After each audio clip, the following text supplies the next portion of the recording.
Try that, nigga. Look, a wise man once said, if you don't stand for something, you won't fall for anything.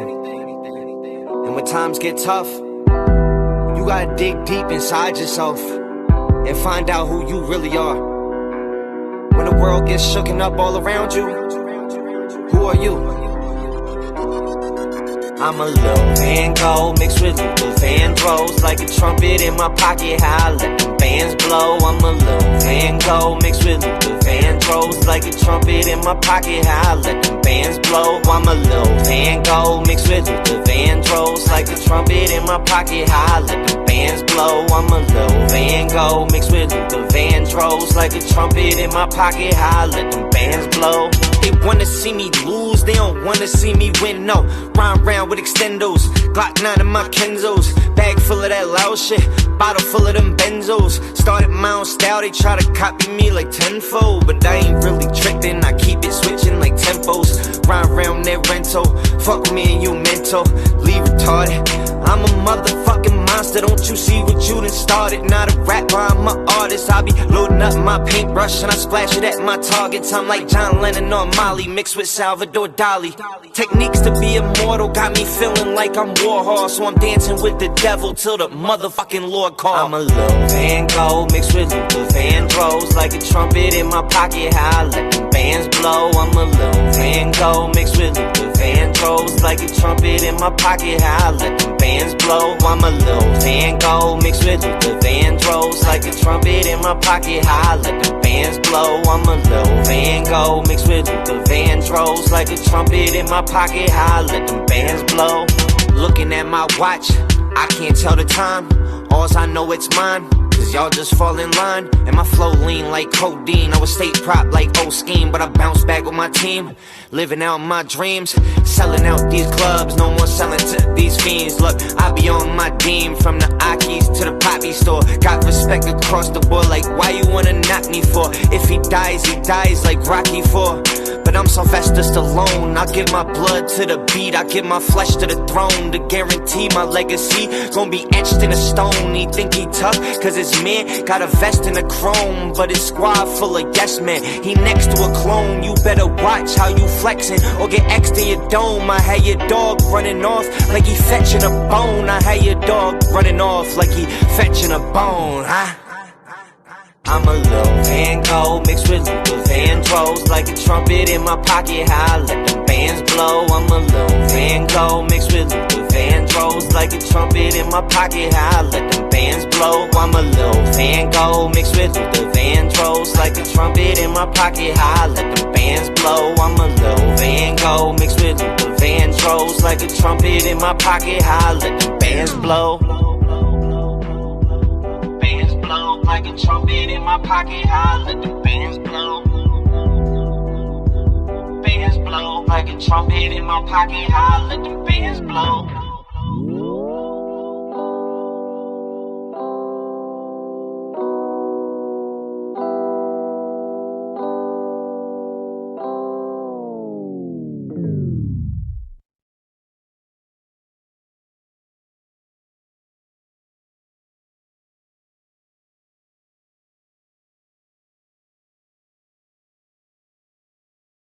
My name is Frankie Graham Jr., and I approve this message. With 16 years of experience serving our nation and communities across the world as a member of the U.S. Air Force, a university instructor, a youth clinical resident director, and community activist, Reading's own Frankie Graham Jr. is stepping forward to be Mayor of Reading as a Democrat. As Mayor of Reading, Frankie will work with everyone to bring more jobs and services, to clean our community with a citywide task force, a new downtown nightlife with more activities, more police patrols, and police presence citywide. More free parking across the community, legalizing recreational marijuana, creating city regulations to protecting tenants from neglecting landlords, and giving nonviolent criminal offenders another chance. Of clear 10 years of all wrongdoing. On May 21st, elect a product of our community, Frankie Graham Jr. for Mayor of Reading. For more information, go to our Facebook page, Frankie Graham Jr. for Reading. Click on like to ensure you're following Frankie to stay up to date. Not a Facebook person? Go to Frankie's campaign website, frankieforreading.com. This message paid for by the candidate. My name is Frankie Graham Jr., and I approve this message.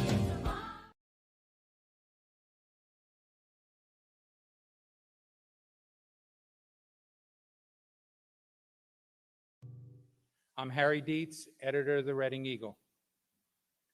We have come together tonight to experience part of what makes our nation so great: the right to freely select our leaders. And it's important that we hear from these candidates about where they stand on issues and what they plan to do to govern and to improve our community. We welcome tonight's participants.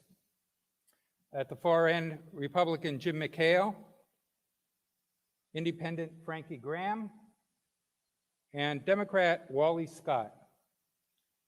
Please listen carefully and respectfully to what each candidate has to say. You're an expert, creator, coach, or consultant. Stick with me for the next 2 minutes, and I'm going to show you exactly how we get high-ticket clients.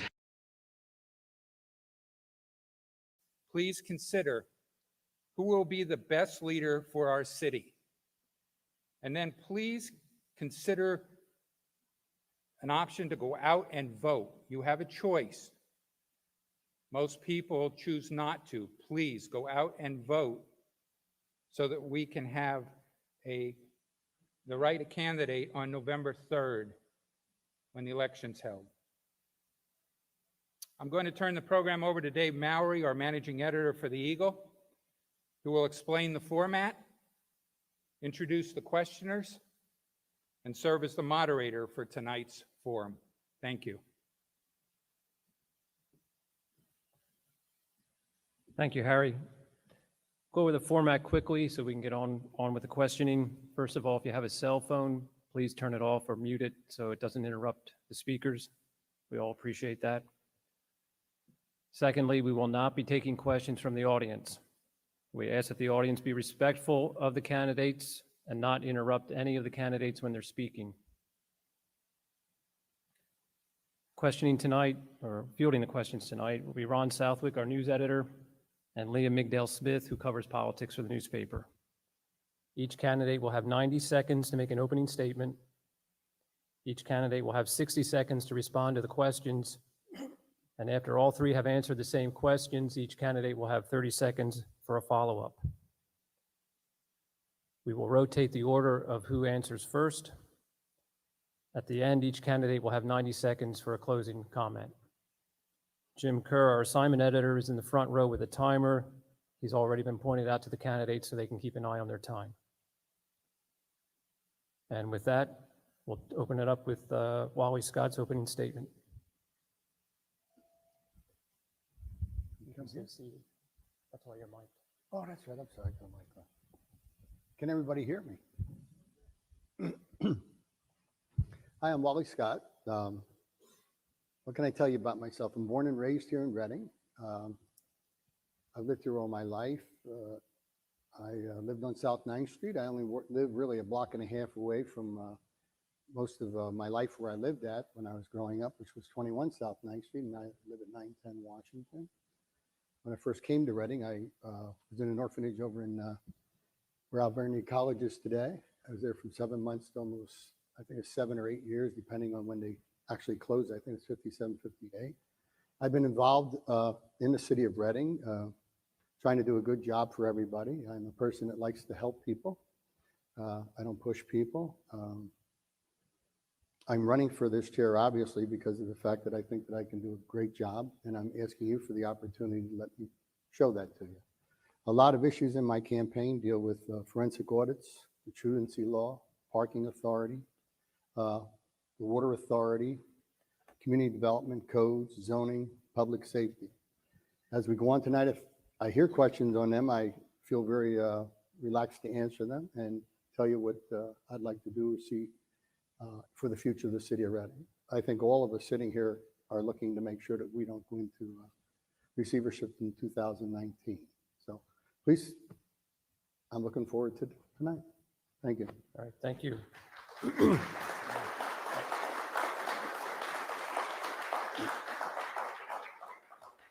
All right, I guess I should have also asked for there to be no applause after each candidate, or we'll be here all night. We have questions that we want to ask at the end. Feel free.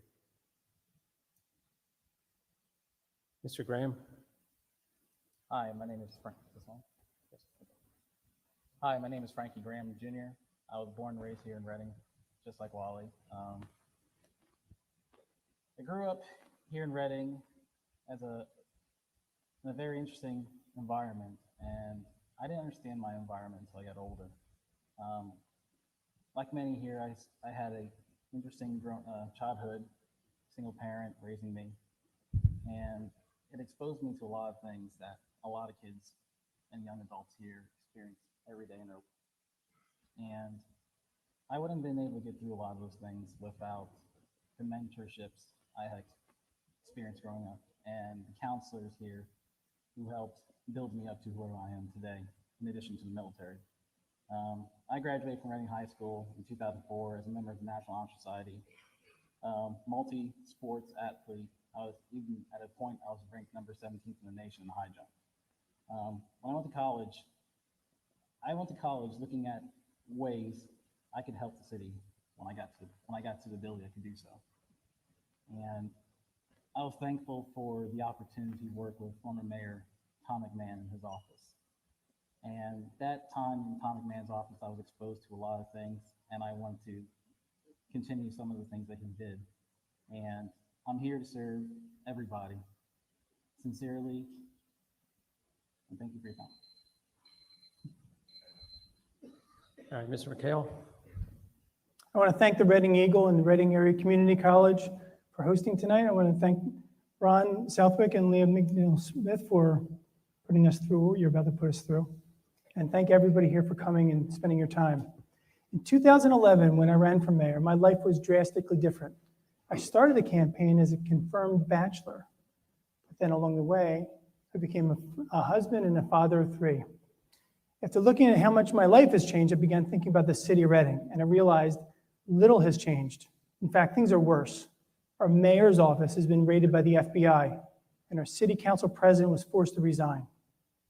These actions follow a deep history of corruption in the city of Reading. Reading's political machine and its elected leaders have failed the city and kept residents in the dark for far too long. We need to break from the past. We need to look in a different direction. I'm not a politician, I'm a businessman with ideas born in the real world.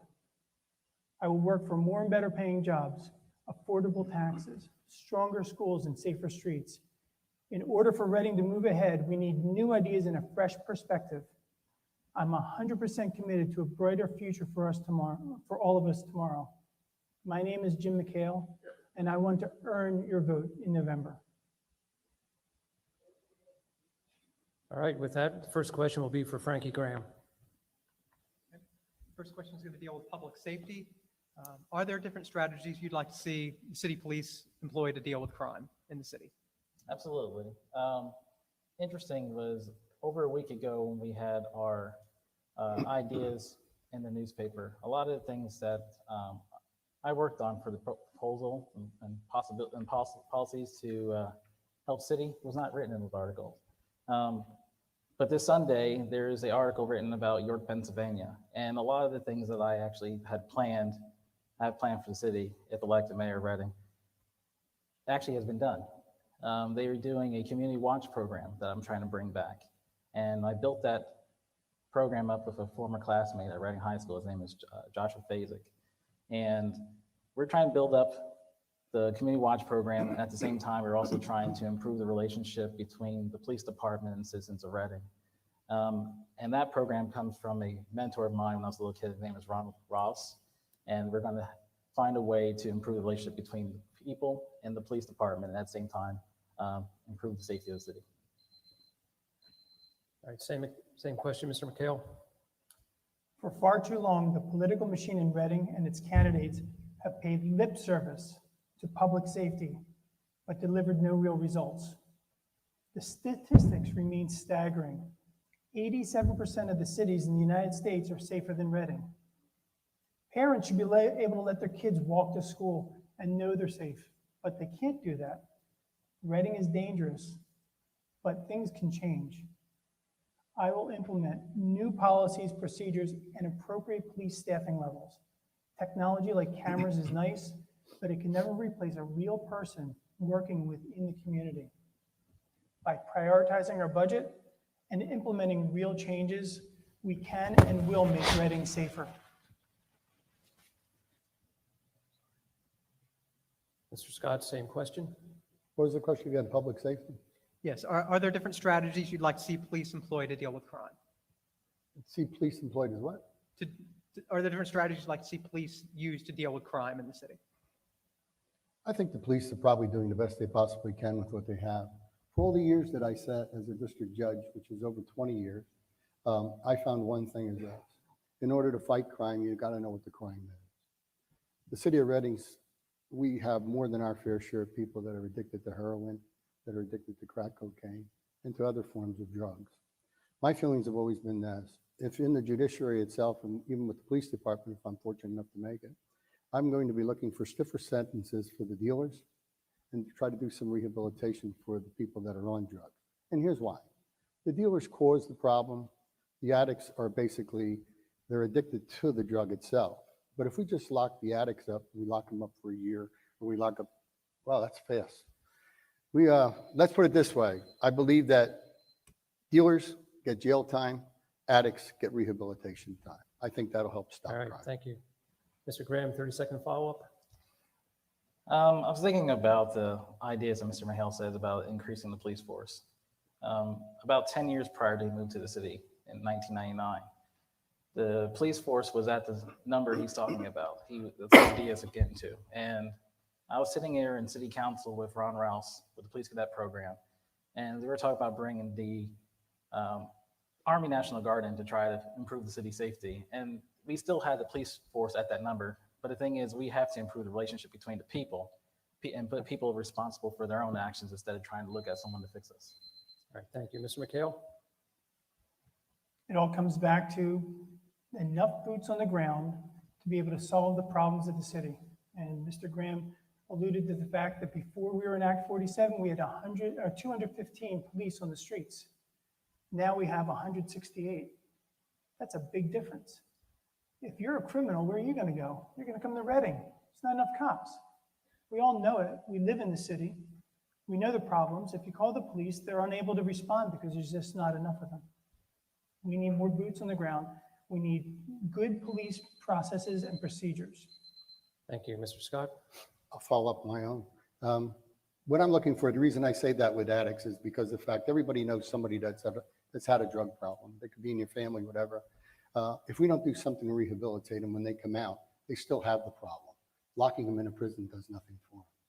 The second thing, if I may say this to you, is it wouldn't matter if you had 500 policemen in the city of Reading. If somebody's going to commit a crime, they're going to commit it. I was involved in the judiciary. There's nobody here that can predict where crime's going to take place. A killing takes place because of an incident. So I'm asking you to please think about when you're talking about something, make sure you really understand what you're talking about. All right, thank you. Next question, Mr. McHale, you'll answer first, please.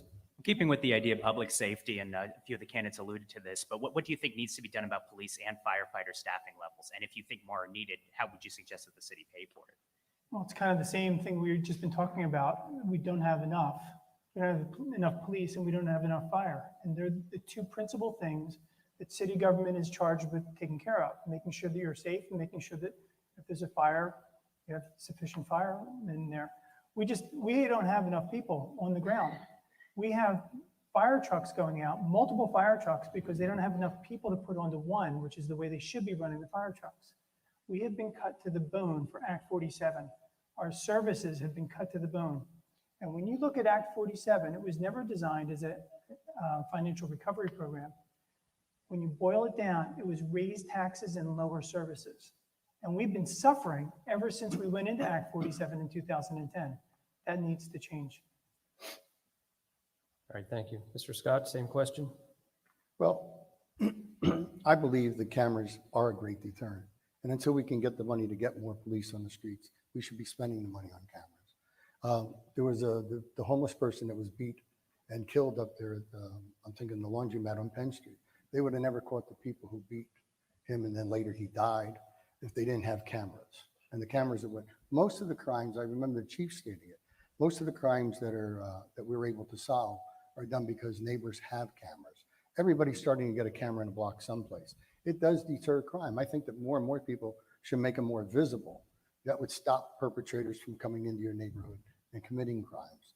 The second part of it is, I go back again to that one of the basic reasons we have a lot of crime is drugs.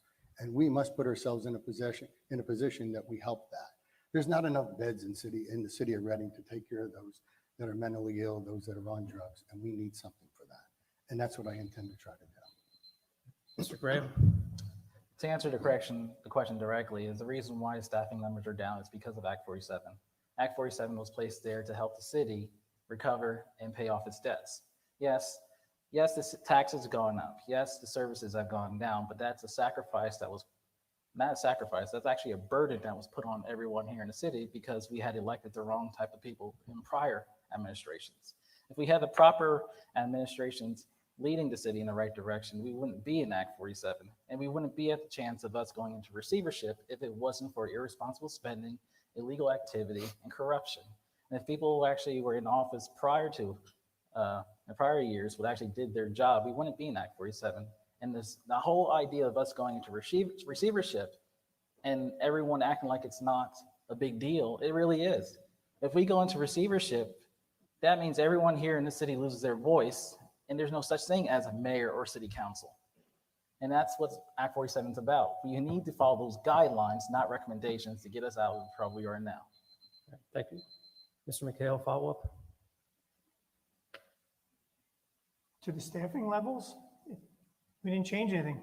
It's kind of like a lot of things you see in Reading. You sit here, you discuss it, but nothing really changes. Bottom line is we need more people, more boots on the ground. We need more firefighters on the trucks to make sure that they're safe and to make sure that we're safe as well. Mr. Scott? I know you asked something about the firefighters as well as the policemen, right? And what would we do to increase their numbers? Is that what you asked? Yes. Yes. Okay. Well, the only way you're going to increase the numbers is back on the backs of the people of the city of Reading. Act 47 makes me smile because we have a former mayor sitting here that put us into it. But I often said we shouldn't be in Act 47 because at the time that it happened, our government wasn't transparent. If it was transparent, we probably would have saw that we didn't have the need for it. There's a lot of complications with going to people that are poor. We are the poorest city. And how do you ask them for more now? All right, thank you. Mr. Graham? When thinking about how to use the forces as efficient as we can, we do that in the military. Since I've been in the military, we've been downsizing. We have to do more and more and more with what little we have. And we are trained properly to do what we can with the minimum number of people. And we still succeed at our mission. But the thing is, what's going to change Reading when it comes to using the forces efficiently is we have to improve the relationship between city government and the people. And if we can improve that relationship and motivate people to do the things they need to do, we won't need as many police officers. All right, next question, Mr. Scott, you'll answer first. We're going to move over to economic development at this point. As mayor, what would you do to make Reading more attractive to companies to come into the city and create more jobs? Well, I think we have to change the environment of our city. One is crime, obviously. People don't want to come here if there's going to be a lot of crimes that are committed. I think we have to get a good working relationship, finding out exactly what the skills are, number one, of the people in our city, what they're qualified to do, what we have to offer to attract businesses here. The second part is we give so much money away, and I don't think that we should be attracting them by giving more tax-free zones. Because we're in a position now where we, the people of the city of Reading, all those people that are getting the millions, spending the millions and building the corporation, we don't really have developers, we have builders, and they're making money. They don't care if the project works. They don't care if the building's not going to be there.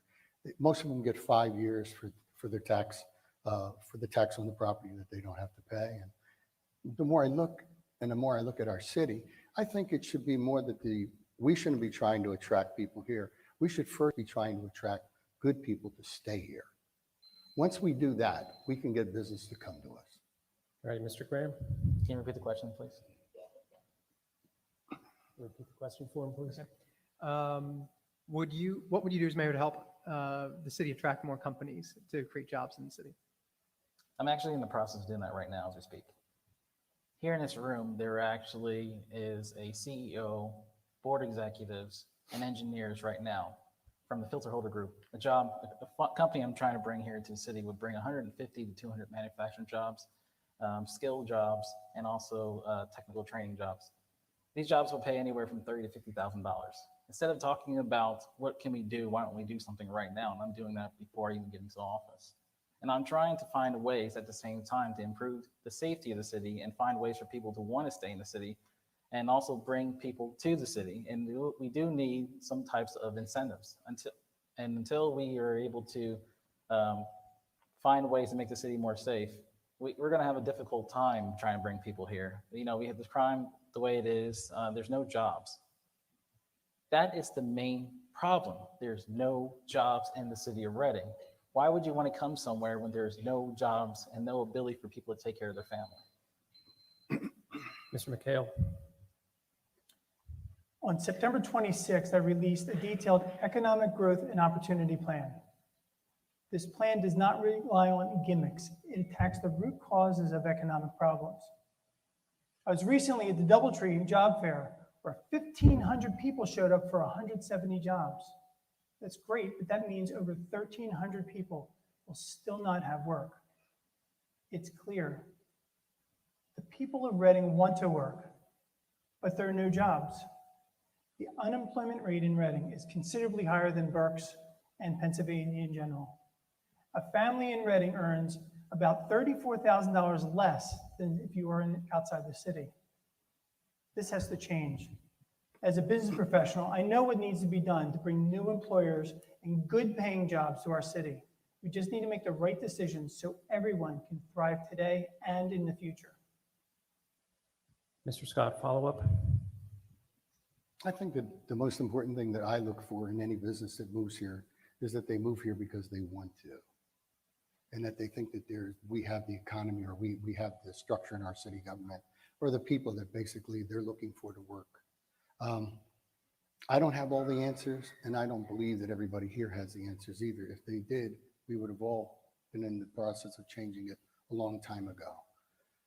We are, if you've lived here all your life, we see Reading the way it is now, and we dream about where it could be. That's what I'm looking for, and I intend to do my best. Thank you. Mr. Graham, follow up.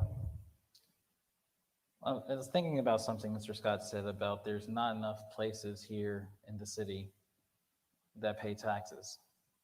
That might be true. There's a lot of nonprofit organizations, but the thing is, yeah, that we might not have these businesses coming in paying taxes, but we need the jobs. Everybody needs a job. If everyone can have a job, the crime rate goes down, family stability increases, and with that, you have more money being put into the local economy by the people who live here because they have money to spend. And if we have jobs here, everything changes. Mr. McHale, follow up. Well, part of our problem is our housing stock, and everybody talks about this, but here's the bottom line. If you buy a row house for $40,000 and put $30,000 into it, it's worth $40,000. It's not worth more.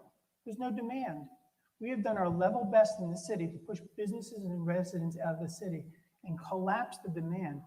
I intend to change that flow and create demand and get jobs back in the city and make the city successful once again. All right, thank you. Next question, Mr. Graham, you'll answer first. Keeping with the economic development efforts, a lot of the focus recently has been on the downtown area as well as the 50-acre Riverview Industrial Park. Would you continue those efforts as mayor, or would you have your own initiatives that you would be pursuing? I have my own initiatives, what I would like if I was Mayor of Reading, but there's a lot of things that Mayor Spencer had started that were good, and few of those things need time to actually develop. And he was on the right track. He just got a little sidetracked with other things, but he was on the right track. He was a little sidetracked on other things, and it pretty much deterred him from what he was really trying to do. But I'm looking at doing things different, and I'm looking at all opportunities to bringing new opportunities for people to actually have jobs, and to look at ways to balance the budget and make sure that we actually have some money to actually invest in the city to do something.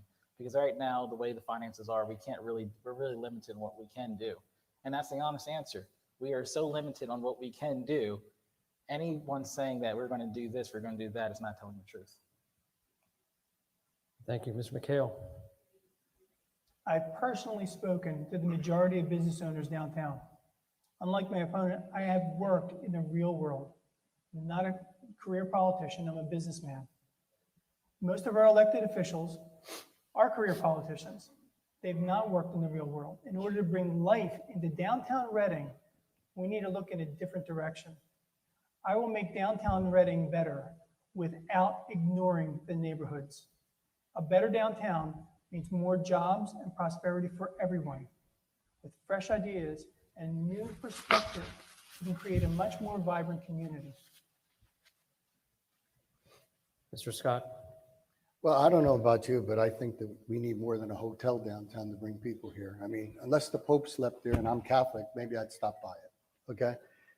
Will it be successful? Everybody says it'll be a failure. It can't be a failure. It's right across the street from the Santander.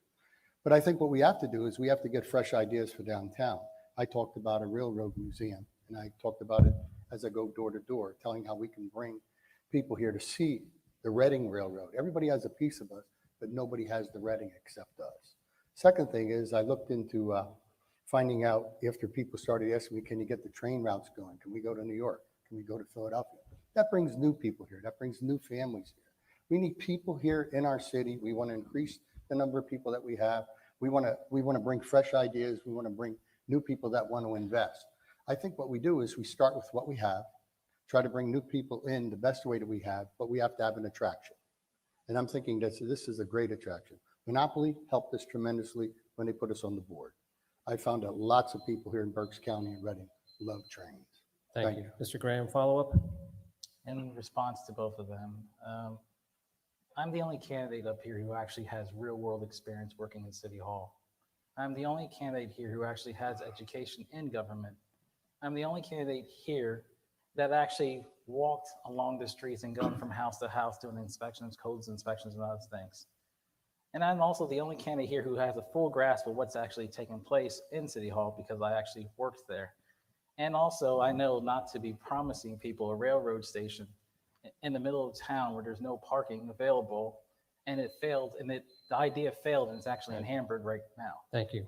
Mr. McHale, follow-up? I've heard about this railroad museum. There's a railroad museum in Scranton and Strasbourg and Hamburg 30 minutes away.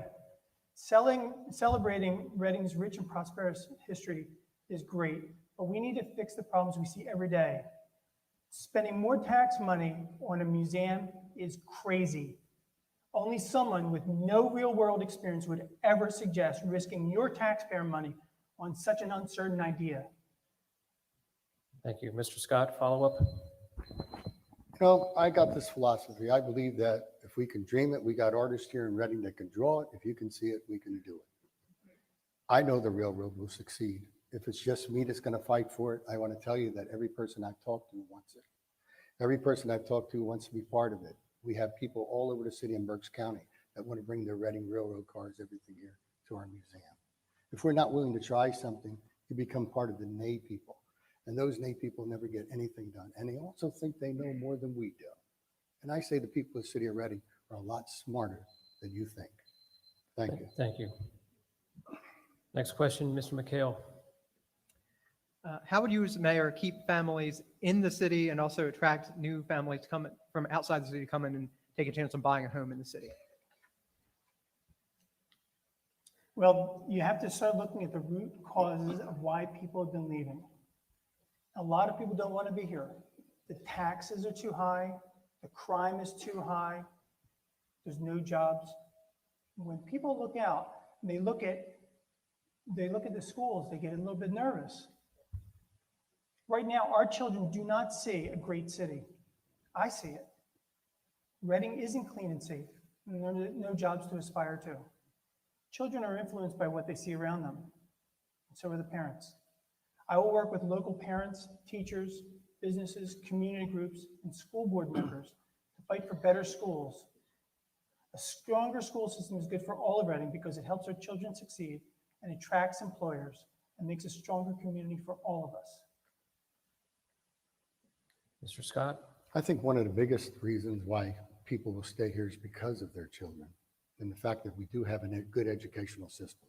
Where our problems lie are with the gangs that are in the Reading School District. There's 15 of them. It starts at the Citadel level and goes up into the high school. We have 15 to 1,700 children going in the 9th grade and less than 800 coming out of 12th. I do think one thing. I see a lot of battles between the school district and the I-Lead program. You ever see a child walk down the street and he has a shirt on that says I lead? Just 2 words. They walk with their heads up. They're proud to be here. They're part of a system. They're also part of our city. I love Reading. I went through the entire Reading school system. I graduated then from Mountain State University. I couldn't have graduated from there if I didn't get the education I needed here. We may not have the same problems, but we still have the same families. And I think that no one's in a rush to leave here.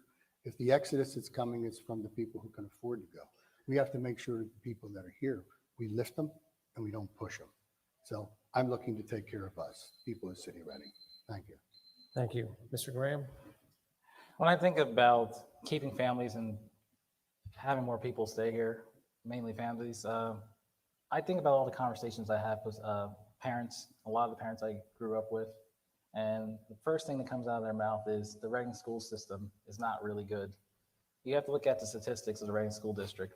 At this point right now, the graduation rate is a little bit over 61%, which is 88%, lower than 88%, which is the state average right now. And if I was elected mayor, I'd be working hand in hand with the Reading School District to find ways to improve the education system with incentives I had created with finding ways for people at Vote Tech would be able to go there for 4 years, and when they graduate, they have an associate's degree in that skill. And find ways to also have the average Reading High student be able to go there and get some credits towards college for general education courses. And that's what we need to do. Find ways to motivate kids to stay in school and improve their Thank you. stay here. Mr. McHale, follow-up? Another problem we have in the city, and we've got a few, is the city government relationship between the mayor and the council. In the past, they have not had a good relationship. But as a businessman, I've worked with all sorts of people my whole professional life. And I'm going to apply my real world experiences to make sure that we have a positive working experience going forward so that we have a strong city government delivering the services we all need. Thank you. Mr. Scott? I forgot the question. What was it? We're talking about retaining, keeping families in the city and also encouraging families to. I think I pretty well summarized what I like to see happen. Can I say this to you? I've never met any child in this city that didn't want to go to school. I've come into a lot of resistance on why they don't go to school. But I can tell you something that I think is very important that we should be doing and that we don't do. I think we need more social workers in our Reading School District because we have more and more problems that come from the family. Listen, today they'll tell you that the children learn from the parents, and that's not true. They learn from the parents the right thing, but then they live in the real world as everybody talks about, and that's where they learn. Thank you. Thank you. Mr. Graham, follow-up? Thinking. There's a lot of things we can do as a city to bring more people here, for families to stay here. But the thing is, we are limited on resources, and we need to find ways to get those resources. But the thing is, we have to start from the top, and that's making sure that the Reading municipal government have a balanced budget that actually follows the budget, and we don't go off on the side ways on doing things that we're not supposed to be doing with the money. If we actually use our money smart way, we can do things that would bring people to the city. All right, thank you. Next question, Mr. Scott. Oh, I'm sorry. Switching gears a bit, we can talk about city finances. Right now, the city's proposing a 2 mil property tax hike to balance next year's budget. Do you believe you could avoid raising taxes in future years? And specifically, how would you do that? Well, I think the biggest thing we need is a forensic audit of our city government, the budget, community development, everything. Even where we generate the most capital, which is with the water authority and with parking, we need a forensic audit of that. I mean, before you tell that you're going to increase taxes, don't you really want to know what the budget really is? The next mayor is going to be faced with the opportunity that he can reopen the budget. I say he because there's 3 men here. If there was a woman here, I'd say he or she. But I think that whoever it is, we have to open that budget. We have to get a forensic audit. We got to know what the bottom line is, what the amount of money that we have before we go dreaming about whether they're doing the right thing or the wrong thing. I like the fact that people say Act 47, but Act 47 was put together strictly to save the government, not the people. Don't put yourself in the position, as I'm starting to realize here, that we're getting more and more questions on how to save the government. I hope they give us questions on how to save you. And I got great answers. I remind you about interrupting the candidates. Please hold your applause to the end. Thank you. Mr. Graham? Can I get the question again? Sure. Absolutely. The city's proposing a 2 mil property tax hike to balance next year's budget. Do you think that you could avoid raising taxes in future years? And specifically, how would you do that? First thing I would do was not get in trouble with the police department and the FBI. And I would have saved about $3 million. And we wouldn't have to pay for their legal fees. Second thing is, at the point right now, there's nothing any of us really can do with the way the structure is right now with the finances. Act 47 is there for a reason, and we cannot stray away from those guidelines. If we would do, the city would go into receivership. Now, it's not something everybody wants to listen to or hear, but it's actually the truth. We have to follow those guidelines. If not, you all lose your voice in what we can do with the city. And they can always try to talk about, well, we can lower taxes, but we can't lower taxes right now. There is a huge debt that's been covered up from administration to from administration. They have moved money around. We're not supposed to move their money. There's $11 million moved away from a sewage fund back in 2011 that was not supposed to be touched. And that money could have been used to fix the sewer problems right now. And if we had the right people in office, we wouldn't be in the problem we are now. Thank you. Mr. McHale? Reading is essentially bankrupt. We are in Act 47 because Reading has failed to keep its finances in order. And if the city continues down this path, we will end up in receivership. When a city ends up in receivership, an outside organization liquidates our city assets and we have no say in the matter. That's the reality. Reading is running a budget deficit. We spend more money than we take in. I will look at real solutions by attacking root causes of the fiscal issues, as well as making common sense changes the way our finances work. I plan to exit Act 47 by the end of my first year in office.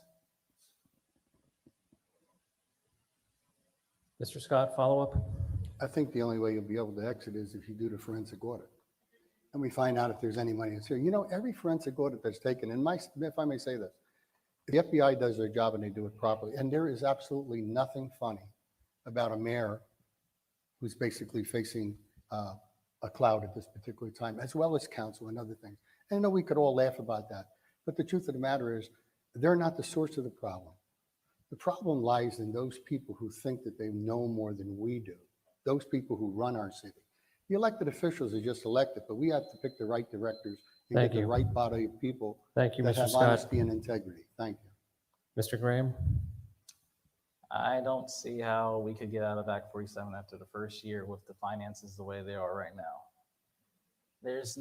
Act 47 is, if we even do the bare minimum as we're required, we might get out in 2019. And even after we get out of Act 47, we have to understand when we're out of Act 47, the finances change a great deal. Act 47 allows the city to be able to collect more revenue. When Act 47 is gone, the city is not able to collect that revenue. So how are we going to do anything to keep a balanced budget or have money to do anything? Thank you. Mr. McHale?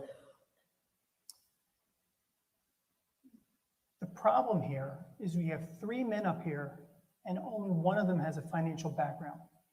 Only one of them has turned around failing, struggling companies and organizations and large, sprawling IT projects. Only one of them understands the accounting and the finances behind this and has the experience to be able to deliver us out of Act 47. It sounds kind of silly. None of this is that difficult. The politics are difficult, but none of the problems we face are difficult. These men do not have the skills to be able to deliver the city out of Act 47. Thank you. Next question, Mr. Graham? We've been talking about Act 47. We're going to stick with it. There's concern that in a few years, the city might end up in receivership after exiting Act 47. How specifically do you avoid the city ending up in receivership? Specifics? That's a pretty hard thing to do when neither of us are the mayor and know the book. There's only one thing we can really, a few things we can really do, and that's try to understand what we're getting ourselves into and looking at the budget in a way that we can make rational and responsible decisions. And to save the city from Act 47, what we need to do is make sure we hold on to all city assets, not leasing them, not selling them. Make sure we are able to keep them so we can use them down the road. If we would lose our city assets, we're in much more turmoil than we realize. But even though we try to do everything the right way at the mayor's level, from our perspectives, it's really hard to answer that with an honest answer on specifics on how to save city from Act 47, even though prior administrations all had business backgrounds. Mr. McHale. When someone has too much debt, they often look for a way out of debt. They might look at buying a smaller home or selling their car. Reading's in a bankrupt city because of our debt. Our elected officials have not done anything to fix the city's finances. The city government rightly last year looked into a long-term lease of our city water assets, but politics got in the way. Instead, they continue to lease our assets, our water assets, to Reading Area Water Authority. It's already leased. I propose we lease the water assets of the city to a professional organization which will give all of us PUC rate protection and proper grievance procedures. This will help us exit Act 47. We can start immediately moving toward a brighter future. Leasing the city's assets benefits everyone who resides in the city. Your taxes will become lower, your water bill will become smaller, and we will have control over the lease and what's in it and our water assets. Thank you. Mr. Scott? What was the question? To stay out of Act 47 or how? What are you going to do to make sure the city doesn't go into receivership after exiting Act 47? I'll say this all night. You got to do a forensic audit. And, you know, I hear people on council say, can we afford it? Well, can we afford not to do it? Okay. I'm hoping that the FBI does it. I've even asked them if they would do it. To stay out of Act 47, we have to elect the right people that basically hire the right people. We've had enough know-it-alls that know everything and want to micromanage our government. There's no one that knows everything about city government. There's no one sitting in at this table here that I can perceive that would have more knowledge than someone else on what to do in government. Look, I'm born and raised here in Reading. You're born and raised here in Reading. We've seen it when it was good and when it got bad and where we're going. One thing that I know two of us can guarantee you is we know we can't go back to where we were, but we certainly know there's a bright future if we stick with the stock and the good people instead of the government. Stick with the stock and good people that are here. We all can dream, and I still say to you, if we can dream it, we can do it. Mr. Graham, follow-up? In response to the idea of leasing the water assets, it's actually, RAWA is actually what the city owns. We actually control what we do with water assets, leasing wise. And we also have to look at the fact that Altoona tried to do the same thing. They tried to look at leasing out the water assets, as Mr. Mahale was saying, and they actually backed out of that deal and looked at what's Reading doing. They want to do exactly what we're doing. We have full control over our city assets at this point. Yes, when it says leasing, we're actually collecting money for ourselves. Mr. McHale, follow-up? I drink water. I think everybody here drinks water. I'm concerned about the water. So don't get me wrong. The water asset needs to be protected. I simply want to change who we're leasing it to Reading Area Water Authority or the park or to a professional organization. When I open up my water bill, I see a tax bill. I don't see a water bill. Above all else, I would never do something without engaging the public. Part of my platform is ethics and transparency. I want to restore people's trust in government, and they're going to be involved in every step of the process. Mr. Scott, follow-up? How's that? That was my heart, okay? Listen, no one's talked more about this water authority. I mean, I've held all the cases originally for the water authority, and some of the mischievous things that they do there, I believe are outright illegal. I mean, how many of you receive a bill and they tell you it's $1,000 and you say, how could it be $1,000? And you have nowhere to go. There's no appeal process in the water authority. You're sort of like stuck. But I will say this, if I may. I think the city of Reading and the people of this city can run that water authority better than the people that are running it now. Number two, I think we need good engineers that run it. And we got to get more and more people out of that authority that Thank are you, running Mr. it Scott. and better people in. Next question, Mr. McHale, you'll answer first. Over the past few years, there have been some very public battles between city council and the mayor. How specifically, as mayor, would you work with city council to avoid future disputes? Well, the good thing is I've met all the city councilors and I've had talks with them all. And half the problems, my view of half the problems, are they weren't talking. They weren't talking to each other. They're talking at each other a lot, but not to each other. And once you start the communication path, once you start getting into that, it solves a lot of the problems. So first things first is you have to get in the proper communication roles. But the second thing is the problems that the city council has had to face in the last several years are things they should never have been able to, have never had to deal with. They've been forced into their oversight role to a much greater extent than they've ever had to be in the past. Basically, the administration has been poorly treating the city councilors, and I feel bad for them. They've been doing a good job, but the mayor's administration has really made it very, very difficult for them. So first thing is communication. Make sure we get into the traditional roles envisioned in the charter. Thank you. Mr. Scott? I think the number one way that you get along with council is that you, as well as council, have to realize that they're there to serve the people of the city of Reading. If they know that, there'll never be a problem, because I would be there to serve the people of the city of Reading. The second thing is that if you really look at what the problems were the council and the mayor's office. They basically spent millions of dollars to see who has more power than the other. We wasted the money. Leave your egos at home or hang your coats up before you come in. Sit down. If you do the people's business, everybody will get along. Thank you. Thank you. Mr. Graham? My training and education actually would have been very useful in the current administration when it comes to their disagreement with city council. I have a master's degree in international relations, conflict resolution.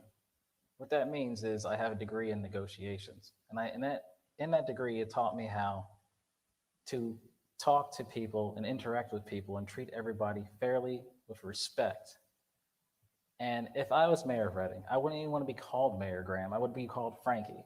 And that's where things I think has problem with public officials is they always want to see who has bigger gonads than the other. And the thing is, I'm not that type of person. I treat people with respect and we're on the same level, no matter what position. And with that being said, there would be no problems. Thank you. Thank you. Mr. McHale, follow up? Again, it all comes back to communication. And I think all of us have said that to some degree in some different ways, but it has to be with communication. We can't have $1 million lawsuits anymore. I mean, the city can't, doesn't matter how prosperous you are, you can't afford that. That's just a silly waste of city resources. And I think most of the people in the city realize that pretty early. So I think you sit down, you have communication, open and transparent government, all those things really assist so that the city councilors can know what's going on. Thank you. Mr. Scott? No, I'm very fortunate to tell you that I believe at least half of this room, or maybe more than that, call me, while we always have as a judge too. If I was elected mayor, the title of mayor doesn't mean anything. I'd like to be your guide through government. I'd like to have outside of every office something telling you exactly what you can expect from that office to do for you as its people that pays the taxes. The biggest problem that I've always found is that people do have egos, people have rough days, but sometimes we have to sit back and think to ourselves, they're just as human as we are. Thank you. Thank you. Excuse me, Mr. Graham? Communication, highly important. In my airman leadership training, I was taught how to solve issues just by talking. And it's all about talking. Every day we talk to people, we interact with people, and we have to look at what all the issues are and come to a solution. And I was always trained and told we have to handle everything at the lowest level if possible and make sure it doesn't get into any kind of serious cost for the city. All right, thank you. Next question, Mr. Scott, you'll answer first. We've heard from residents who've been frustrated about property owners who've let their properties go or absentee landlords that aren't maintaining their properties. What would you as mayor do to make sure property owners, especially out-of-town landlords, are maintaining their properties? If I can say this to you, the first place it has to start is with the neighbor. The neighbor has to get involved with the neighborhood. Everybody has to be part of it. I started cleaning up my block, and then everybody started cleaning up. If you see that a neighbor's got a problem with paint, the facade or whatever, go over there and ask them, are they running into trouble or something? Could you help them out? One of the biggest problems that we have with slum properties, and a lot of people aren't aware of it, is try to find a landlord. Try to find how you're going to bring them here from California, from New York, how you're going to get them here from Jersey. Our warrants that come out of the courts are only good in the state of Pennsylvania. They never respond to them. I will say this. We tried at one time to make it that all the states in the union would have a reciprocal agreement with the state of Pennsylvania, that if we deem it to be a problem, a quality of life problem, that not only will we issue a warrant for their arrest, we'll ask for their driver's licenses to be suspended. That never went through the House and the Senate, but it's still a great idea. You know why? If you live in New York, you can't drive no more. And where are you going to get your license back? You got to come see us. Thank you. Mr. Graham? In answering this question, it's actually connected to real world experience actually working in the codes department. When I worked in the codes department, I would get your phone calls and I would write them down. Then I'll enter in the system. And then I would take it into the computer system with the code inspectors in charge of that section. We would go to each property and we would investigate. We would take photos. Then after the investigation, we give the landlord some time to respond. And when the landlord responded and it wasn't the way it should have been, we ended up going to court. And every time we went to court, we stood in front of a judge similar to Mr. Scott. And the problem was they let the landlords go each time. And the reason they did all these buddy things is so they can get reelected into the judge position again. And the thing is, if we stop making judges voted people into position instead of credentials and qualifications, the housing issue would probably be much better right now. Thank you. Mr. McHale? This is going to sound funny. You're going to think this is nuts. We have to lighten up. We have to relax a lot of the codes that we have. And I'm not talking about removing health and safety issues, but the nth degree that the codes department violates our spaces is unbelievable. And what kinds of landlords have we attracted to this city? Are they the kinds of landlords you want to see? Or are they the ones you want to see, the ones over in Wyomissing, in West Reading? But we've pushed them out. We've made it so awful for people to do business, and real estate is a business. I mean, it's so difficult for them that we pushed all the good landlords out.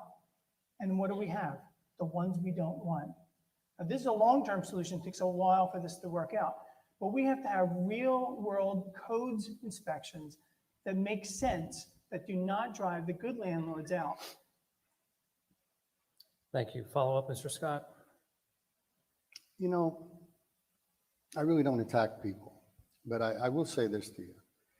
I didn't have a buddy system at a district judge court. What I did was this. If you had a property and the fine was $1,000, $2,000, I would rather you put the money into the property and bring it back up to a quality of life issue that's in the city of Reading or in the neighborhood so the property's done right. And then I would give you a break. I gave out more $1,000 fines probably than anybody in the district judge system. But I will say also at the same time, I believe all the judges share the same integrity. And thank you. Appreciate it. Mr. Graham? Thing is, Mr. Mayoral talks about bringing in business. We did. We got the landlords, we got their money, and they got their money. But the thing is, they don't care because they don't live here. And you have people with housing issues with holes in the buildings. And then when they go to complain about it, they go to a judge, the judge lets it go. And then what do? They kick the person out of their freaking house, and then they have someone else move in and they replace that person when they could have fixed the freaking problem from the first start. Mr. McHale, follow up?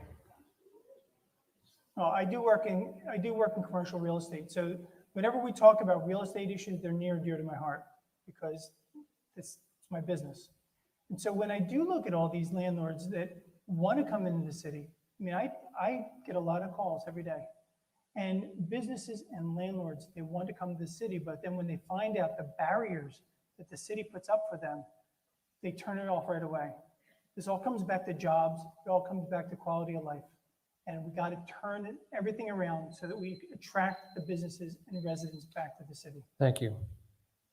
Next question, Mr. Graham. We got into the water system a little bit earlier, but just to go back to that topic, should the city that owns the water system take 11 million from from water customers' payments each year to balance the city's non-water budget? Can you speak clearer, sir? Oh, yeah, absolutely.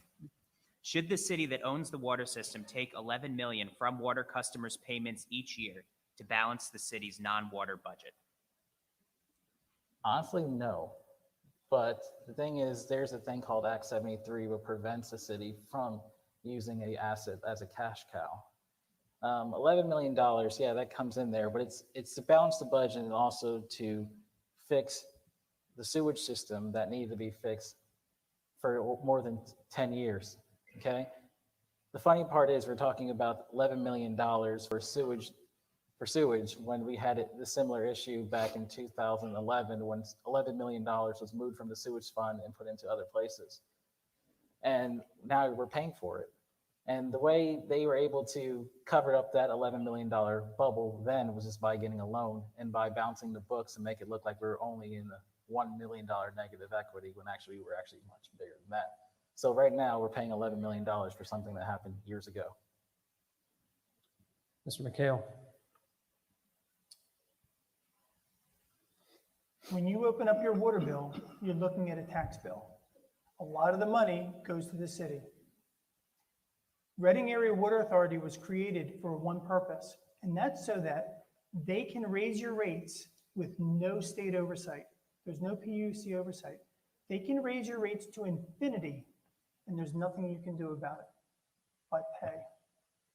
So no, the answer to the question is, this is not the way a proper setup of a government and an asset is supposed to be set up. It's crazy the way we've set this thing up. So we should be leasing this out to an outside organization that would be under PUC rate protection so that at a minimum, everybody's rates are protected. And we cannot get the kinds of rate increases we have year on year when the city finds itself running out of money and they need more money. Mr. Scott. Well, you can't lease out an authority with PUC regulations. It would have to be the water department, and it would have to be back in the city of Reading. One of the reasons that they basically formed the authority was probably because of the fact that they could give you a hidden tax where you're paying for the increase in your water bills, but they're not increasing your property taxes. Have you ever gone to complaining? Everybody tells you at City Hall, well, the water authority's in charge. We're not. Just remember this. The $11 million that they're going to give back to the city of Reading now, without it, you'll be bankrupt very quick. What we have to do is start putting and mending that they don't do it ever again.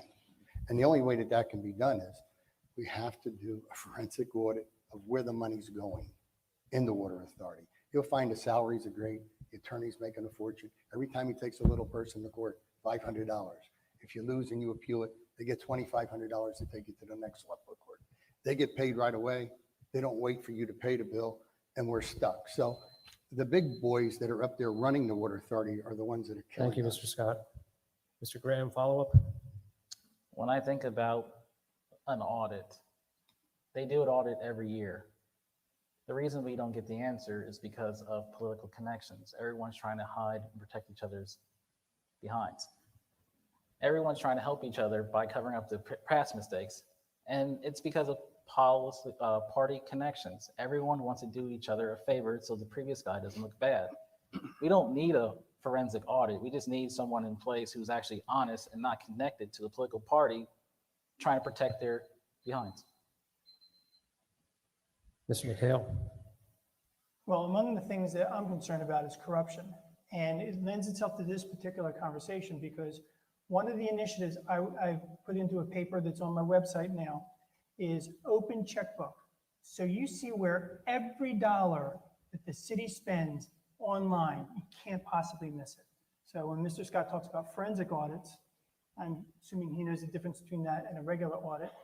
When he's talking about audits and financial statements, This is one step toward that so that we all see every dollar.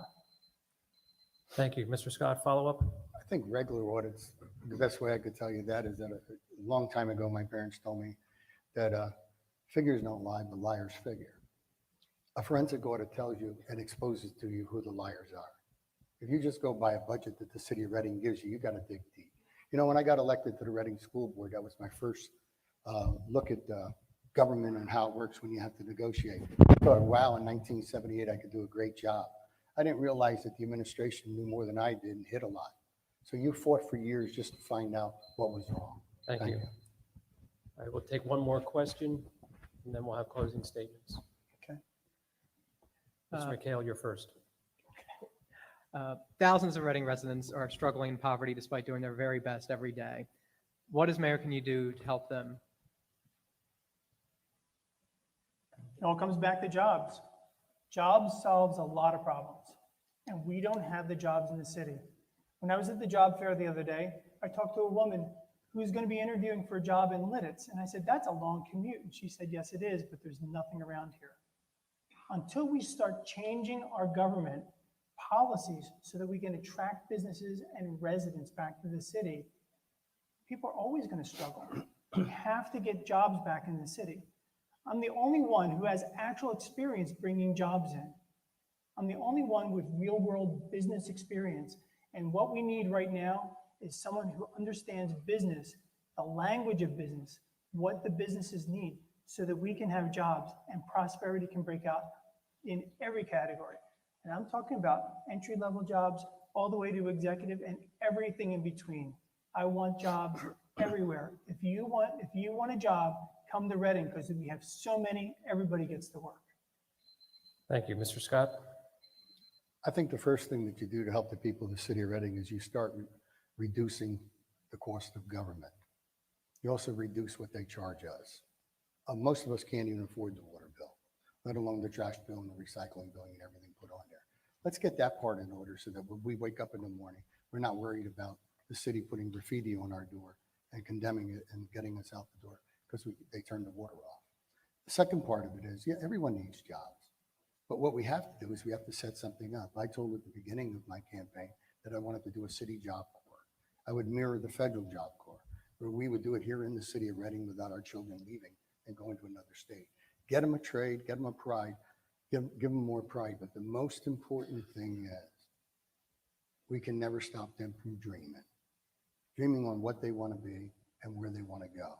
And we have to keep that family together to support that. Let the parents fight for what we need here in the city. But let our children grow up. Let our children grow up. Let them dream and think about what they can be. Thank you. Mr. Graham? Jobs are important, but you have to start at how do people qualify or get jobs. And what we need to do is, and whoever's the next mayor, is to work hand in hand with the Reading School District to find ways to keep people motivated to stay in school. When they drop out of school, they are pretty much limiting their capability to get a job down the road. They're limiting their ability to even be competitive with the people who live outside the city who want those same limited jobs.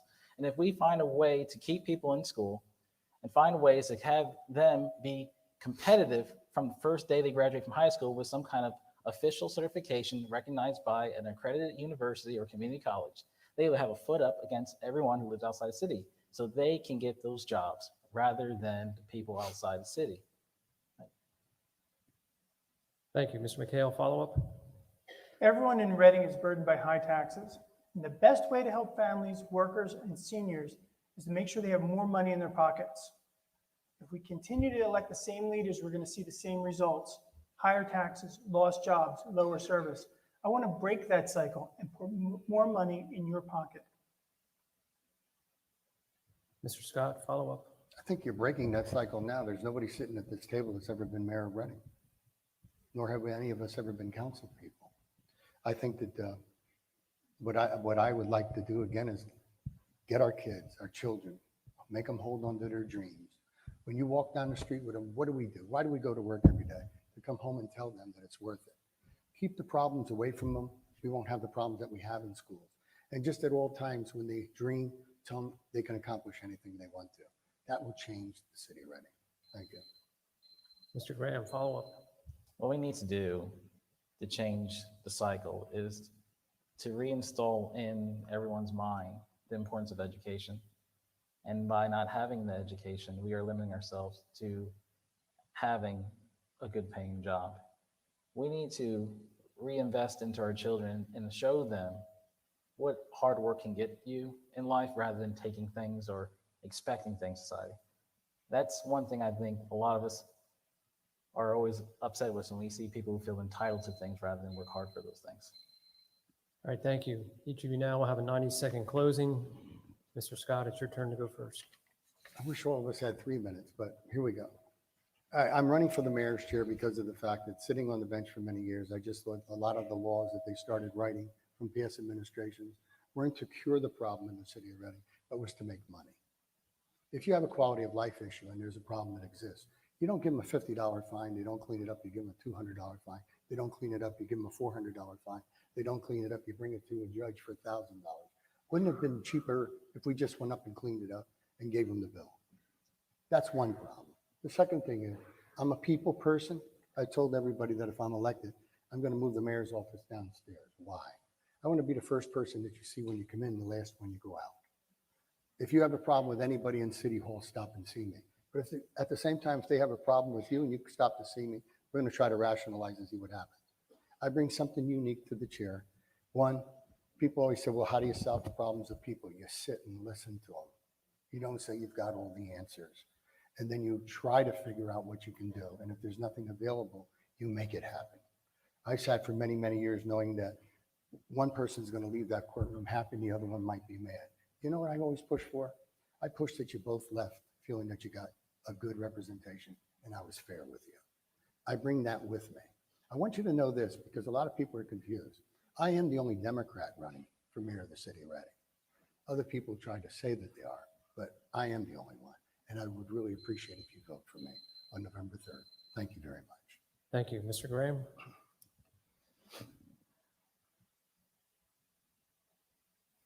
I'm here running for mayor because many of you helped me get here. I'm a product, directly or indirectly, you guys helped me get here to this point. And I'm not here to represent a political party or political agenda. I'm here to represent every one of you here. I grew up here in Reading, born and raised, like many of you here.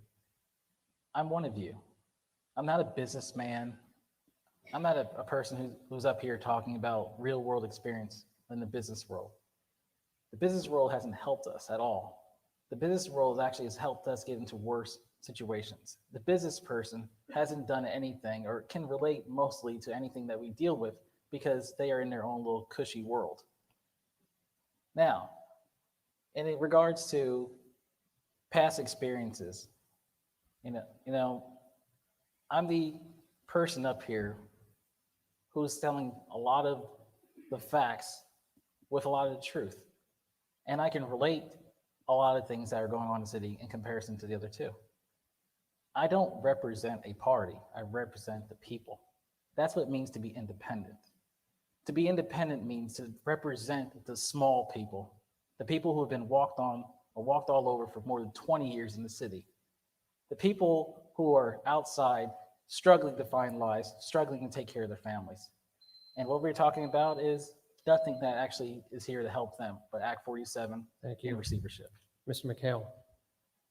Well, again, I'd like to thank the Reading Eagle and Reading Area Community College and our inquisitors and everybody here for their time. In an effort to bring transparency to City Hall, I've been releasing comprehensive policy plans on my website with corruption, economic opportunity, and safety. My website's mchaleformayor.com. So go out there and you'll get a lot more details about how this is. I'll be releasing more plans soon. Reading is at a turning point in its history. We entered Act 47 6 years ago, and we will either exit Act 47 by 2019 on our own or go into receivership. That's the decision. This election decides the city's future for better or for worse. We need a mayor with real world experience who can actually help the city and fix its problems. I do not want to see the city's assets liquidated. I don't want to see Reading fall into bankruptcy. I want to fix the root cause problems that I have seen and identified. As your mayor, I will implement common sense solutions so Reading can exit Act 47 by the end of my first year in office. I want to make Reading better for everyone who calls Reading home. My name is Jim McHale, and I want to earn your vote on November 3rd. Thank you. That concludes the forum. I'd like to thank everyone for coming tonight, especially Brett Buckbalder here at the center for his help, and the RAC administration for hosting the event. Remember, next Wednesday, right here at 6 o'clock, we'll have a forum with the 4 county commissioner candidates. And also, please go out and vote on November 3rd. Again, thank you for coming. Have a good night.